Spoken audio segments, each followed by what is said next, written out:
Good morning to all of you. Exercise 2.1. Question number 1. X by 3 plus y comma y minus 2 by 3 equal to 5 by 3 comma 1 by 3. Here two ordered pair are equal. Assume a comma b equal to c comma d. So if two ordered pairs are equal, a comma b equal to c comma d, then a equal to c and b equal to d. तो according to answer here given two ordered pairs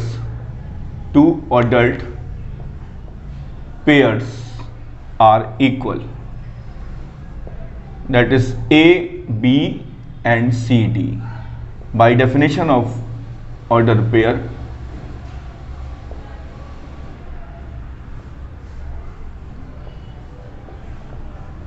equal ordered pairs, by definition of equal ordered pairs, a equal to c and b equal to d. तो x by 3 plus y equal to 5 by 3 और y minus 2 by 3 equal to क्या होगा 1 by 3. तो सबसे पहले y की value निकल आएगी, 2 by 3 इधर आ जाएगा तो 2 by 3 plus 1 by 3 1 आ जाएगा. y की वैल्यू क्या आ जाएगी 1 आ जाएगी. y की वैल्यू यहां पुट कर दीजिए 1, तो x by 3 equal to 5 by 3 minus 1, तो आपका 2 by 3 यानी कि x की वैल्यू 2 आ जाएगी. नोट कर लीजिए, यह आसान सवाल है. a का कंपेयर c के साथ होना है, a इक्वल टू c होना है और b इक्वल टू d होना है. If two ordered pairs are equal, then a equal to c and b equal to d. Now comparing, we get x and y. Answer 2. If the set A has 3 elements and the set B equal to curly bracket 3, 4, 5, यानी यहां पर भी 3 elements हैं, then find the number of elements A cross B. तो n A cross B क्या होगा आपका? A में कितने एलिमेंट है 3, और B में कितने एलिमेंट हैं 3, तो 3 इंटू 3 कितना हो जाएगा 9. तो A क्रॉस B में कितने एलिमेंट होंगे 9. If G equal to 7,8 and H equal to 5,4,2, find G cross H and H cross G. पहले मैं G क्रॉस H की वैल्यू निकाल लेता हूं. तो G क्या है 7,8 है और H क्या है आपका 5,4,2. तो जब आप करेंगे इसको तो ऑर्डर्ड पेयर बना लेते हैं. पहले 7 से करते हैं. 7,5 एक ऑर्डर्ड पेयर, 7,4, 7,2, फिर उसके बाद 8,5, 8,4, 8,2. नंबर ऑफ एलिमेंट्स क्या होंगे n a क्रॉस, ये तो आपका G क्रॉस H आ गया. अब n G क्रॉस H क्या होगा?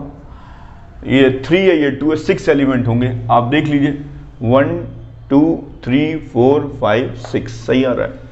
तो पूछा गया है कि फाइंड G क्रॉस H. तो G क्रॉस H आपने निकाल लिया. हमेशा ध्यान रखिएगा G क्रॉस H का मतलब है कि जो आपका फर्स्ट एलिमेंट होगा वो किसको बिलोंग करेगा? वो आपका बिलोंग करेगा किसको? G को. और जो बाद का एलिमेंट होगा, जो सेकंड एलिमेंट होगा, वो किसको बिलोंग करेगा? H को. आप देख लीजिए जितने भी सेकंड एलिमेंट हैं वो सब आपके H के हैं और जितने भी फर्स्ट एलिमेंट हैं वो सब आपके G के हैं. अब क्वेश्चन को घुमा दिया, H क्रॉस G पूछा है. तो H क्रॉस G का मतलब क्या हो गया 5,4,2. ये पहले लिख लीजिए क्रॉस 7,8. अब करते हैं इसको, एक कर्ली ब्रैकेट लगा दीजिए. क्या होगा 5,7, 5,8, 4,7, 4,8, फिर 2,7, 2,8. अब आप देख लीजिए 6 एलिमेंट आ रहे हैं. देखिए फर्स्ट एलिमेंट जो है H को बिलोंग करना चाहिए. फर्स्ट एलिमेंट देखिए कर रहा है. सेकंड एलिमेंट देखिए आपका 7 8 7 8 7 8, सेकेंड एलिमेंट आपका G को बिलोंग कर रहा है. तो ये आपका हो गया, इसमें भी नंबर ऑफ एलिमेंट्स जो है आपके 6 आएंगे। Question number 4, state whether each of the following statements are true और false. If the statement false rewrite the given statement correctly. एक आपको P दे रखा है, एक आपको Q दे रखा है, और P क्रॉस Q आपको कह रहा है। तो पहली बात तो P में 2 एलिमेंट हैं, 2 एलिमेंट्स हैं, एंड Q हैज़ 2 एलिमेंट्स। तो P क्रॉस Q क्या हुआ, number of P cross Q क्या हुआ, 4 एलिमेंट्स होगा। यहाँ पे कितने एलिमेंट आ रहे हैं, यहाँ पे केवल 2 ही एलिमेंट आ रहे हैं। तो आप इसको ठीक से लिख लीजिए, करेक्ट, ये इट इज़ फॉल्स। फर्स्ट का आंसर होगा it is false, it is false. Correct answer क्या होगा, ये आपका P है, ये आपका Q है, P क्रॉस Q किया, क्या आएगा आप खुद बताएंगे। P क्रॉस Q क्या आएगा, M, N, फिर क्या आएगा M, M, फिर क्या आएगा N, N, फिर क्या आएगा N, M। ये आपका आ जाएगा P क्रॉस Q आ जाएगा आपका, P क्रॉस Q आपका ये आएगा, ना कि ये आएगा। आपने सही स्टेटमेंट लिख दिया है। सेकंड देखते हैं, if A and B are non empty set, कोई सेट खाली नहीं है, A cross B is a non empty set of ordered pairs X, Y such that, अभी मैंने आपको बताया था कि X जो है A को बिलोंग करेगा और Y B को बिलोंग करेगा। यहाँ पे उल्टा लिखा गया है, तो आपको बस केवल यहाँ क्या लिखना है, इट इज फॉल्स। आपको सब कुछ सही दे रखा है, ये पूरी लाइन लिख दीजिएगा, if A and B are non empty set then A cross B is a non empty set of ordered pairs X, Y such that X belongs to A and Y belongs to B। ये लिखना है आपको, तो आप ये question आराम से कर लेंगे। X belongs to A, Y belongs to B, ये लिखना है बस। थर्ड क्वेश्चन देखिए,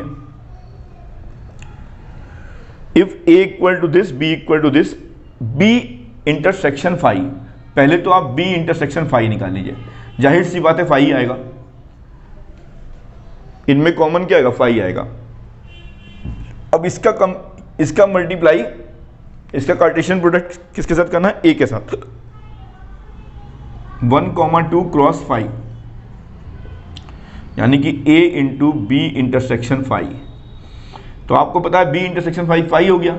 अब इसका आप करेंगे तो ये फाई आएगा बेटा, तो ये आपका सही लिखा है, तो यहां पर कुछ करना ही नहीं है, ये आपका ट्रू है।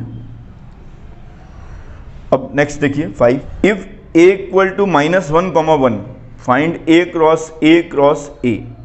सबसे पहला काम है आप A क्रॉस A की वैल्यू निकाल लीजिए, यानी कि -1,1 क्रॉस -1,1। अब इसको लिखने का तरीका क्या होता है, मैंने आपको सिखा रखा है, -1, -1, फिर 1, -1, फिर 1, ये आपका आ गया A क्रॉस A। अब समझ लो ये पूरा एक साथ कंबाइंड लिखा हुआ है, A cross A cross A। अब आपको इसका कार्टेशियन प्रोडक्ट माइनस, ये तो आपका A क्रॉस A आ गया। अब इसका मतलब है ये जो आपने ऊपर लिखा है अभी, इसको किसके साथ करना है, इसको करना है -1, के साथ। तो हम लोग कर देते हैं, पहले इसको उठाते हैं, पहले इसको उठा लेते हैं, तो क्या आएगा -1, -1, सही है।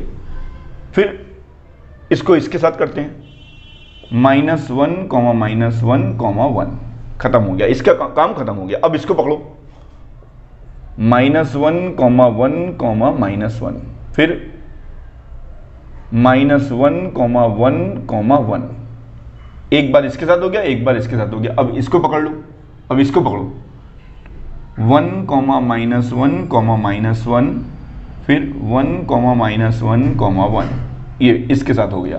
आगे बढ़ो, अब क्या होगा, 1, -1, फिर 1, 1, अब आप गिनो कितने एलिमेंट होंगे, 2 × 2 4, 4 × 2 8 होने चाहिए, 1, 2, 3, 4, 5, 6, 7, 8, सही आ रहा है। तो आप थोड़ा ध्यान से करिएगा, ये जो मैंने लिखा है ये आपका यही लिखा हुआ है यहाँ पर, ये मैंने लिखा नहीं है दोबारा, लेकिन आप लोग लिखिएगा एग्जाम में। Answer 6, A cross B equal to A, X, A, Y, B, X, B, Y। तो मैंने आपको बताया था कि जो ए होता है वो आपके फर्स्ट जो एलिमेंट हैं वो होंगे ए और बी। तो ए तो हमारा निकल आया भाई, ए कॉमा बी। अब ऐसे ही हमारा क्या होगा, बी क्या होगा बेटा, बी क्या होगा, जो सेकंड एलिमेंट होगा एक्स वाई, यानी ये होगा। आपको पता है, आपको ए क्रॉस बी जब आप करते हैं तो x बिलोंग्स टू ए और y बिलोंग्स टू बी होता है, तो वही आपका आ गया। अब की बार आपसे उल्टा पूछा गया था कि बताओ जो है अगर a ये है और b ये है तो आपको पता है a क्रॉस b ये आएगा, लेकिन आपसे उल्टा पूछा गया था। तो आप फर्स्ट एलिमेंट को a दे दो जो आपका सेट a है, और सेकंड एलिमेंट को सेट b में रख दो, आ जाएगा आपका आंसर 7। एक a दे रखा है, b दे रखा है, c दे रखा है, d दे रखा है। वेरीफाई दैट, पहला पार्ट करते हैं, पहले b इंटरसेक्शन c कर लेते हैं। b और c में क्या कॉमन आ रहा है बच्चों, मुझे लगता है कुछ भी चीज कॉमन नहीं आ रही है। ये हो गया 5, क्योंकि b और c में कोई भी चीज कॉमन नहीं आ रही है। अब a क्रॉस, अब इसका a के साथ क्रॉस करोगे आप, a cross b intersection c, यानी a Cartesian product b intersection c, ये क्या आ जाएगा 5 आ जाएगा। अब आप, ये तो आपने कौन सा हैंड लिया, लेफ्ट हैंड साइड लिया। अब आप राइट हैंड साइड लीजिए, a into B, a into B क्या होगा बताओ बच्चों, इसका क्रॉस करो, क्या आएगा 1, 1, 1, 2, 1, 3, 1, 4, 2, 1, 2, 2, 2, 3 एंड 2, 4, ये आएगा आपका। अब आपका a क्रॉस c करो, a क्रॉस c कर देते हैं भाई, a क्रॉस c, तो क्या आएगा 1, 5, 1, 5, 1, 6, 2, 5, 2, 6, ये आएगा आपका। अब आप इनमें देखिए क्या चीज कॉमन आ रही है, तो 1, 1, 5 इसमें कहीं नहीं दिख रहा है मुझे, 1, 6 इसमें कहीं नहीं दिख रहा है मुझे, 2, 5 इसमें कहीं नहीं दिख रहा है, 2, 6 मुझे कहीं नहीं दिख रहा है, यानी ये क्या आ जाएगा a क्रॉस b और इंटरसेक्शन a क्रॉस c, क्या आएगा, कुछ भी नहीं आएगा, यानी 5 आएगा, एम्प्टी सेट। तो ये भी 5 आ रहा है, ये भी 5 आ रहा है, तो इसका मतलब प्रूफ हो गया आपका।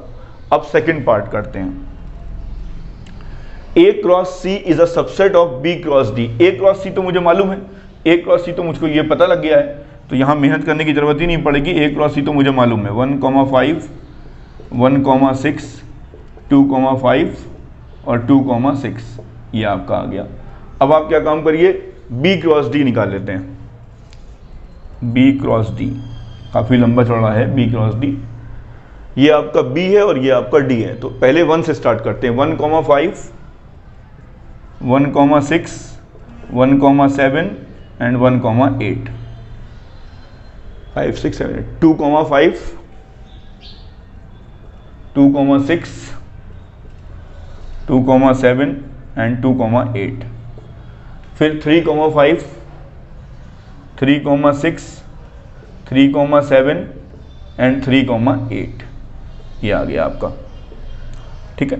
अब फिर 4, 5, 4, 5, 4, 6, 4, 7 एंड 4, 8।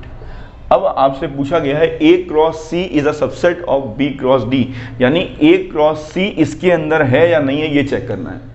तो 1, 5 है, दिख गया, 1, 6 दिख गया, 2, 5, 2, 5 दिख गया, 2, 6 दिख गया, यानी कि ये इसके अंदर कंटेन है। a cross c is a subset b cross d, यानी कि ये सही है, ये आपका ट्रू है, ये आपने प्रूफ कर दिया। ये a cross c is a subset of b cross d, note कर लीजिए। क्वेश्चन नंबर 8 यानी आंसर 8, a b दो सेट दे रखे हैं, राइट, a क्रॉस b तो निकल आएगा बच्चों, ये तो आप भी कर लोगे, 1, 3, 1, 4, 2, 3, 2, 4। How many subsets will a cross b have. अब सवाल बहुत बढ़िया है, how many subsets will A cross B have. बच्चों मैं आपको इसको बहुत अच्छा तरीका समझाता हूं।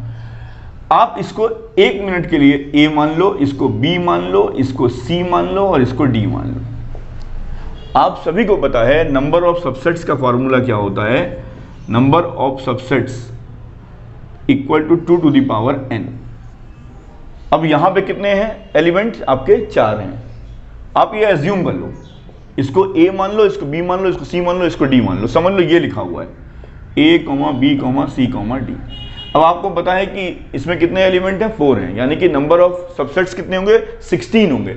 अब 16 कैसे लिखोगे, एक तो 5 होगा, ठीक है, फिर क्या हुआ बताओ, एक होगा a, एक होगा b, एक होगा c, एक होगा d, ये हो गए कितने हो गए 5, और एक 4 और एक 5। अब की बार 2 का ले लो pair, a, b, a, c और a, d। अब b, a हम लोग ले नहीं सकते क्योंकि 2, 3 और b, 3, 2, 2, 3, 3, 2 तो सेम ही सेट है ना। तो आप इसको अब यहां से स्टार्ट करो, b cross c, b, c, b, d, b, c, b, d हो गया। अब c का स्टार्ट करो, c, a हम लोग ले नहीं सकते क्योंकि ये है सेट में, c, b हम लोग ले नहीं सकते, c, d ये हो गया।